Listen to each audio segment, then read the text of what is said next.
დღეს გაგიზიარებთ საოცარს და უმარტივეს ორცხობილების რეცეპტს.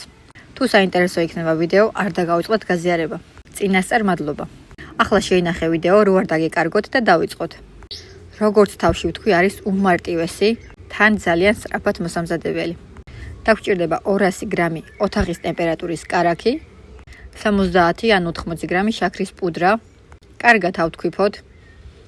დავამატოთ 1 ცალი კვერცხი, ნახევარი ჩაის კვებზი სოდა, ცოტა მწიკვი მარილი, 1 ჩაის კვებზი კონიაკი.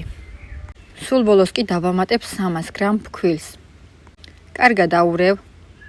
შეგიძლიათ პირდაპირ ხელით მოზილოთ. საერთოდ არ არის მიქსერი საჭირო. უნდა გამოვიდეს საშუალო სისქის ცომი. შემდეგ გადავიტანოთ საკონდიტრო ტომარაში და დავსვათ სასურველი ფორმები. პირველ ჯერზე მსგავსი ფორმები გავაკეთე, რომელიც დიდად არ მომეწონა. მეორე ჯერზე რომელიც გამოვიყენე, ის უკეთესი გამოვიდა, მაგრამ რატომღაც აღარ გადავიღე.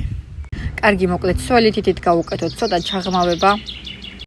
ამჩიც ახლა მომდა ოპერაში სიმღერა და რეპეტიციას გადის. კარგი, შემდეგ უკვე გადაიტანეთ სასურველი ჯემი და გამოვაცხოთ ზედა ქვედა წვით 180 გრადუსზე ზუსტად 15 წუთი საკმარისია.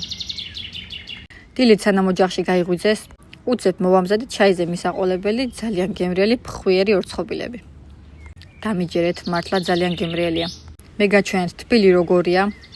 რა თქმა უნდა, ასეც ფხვიერია, მაგრამ რო გაცივდება, უფრო ხრაშუნა იქნება. ჩემმა პატარა გოჭებმა ძალიან გემრიელად მიირთვეს.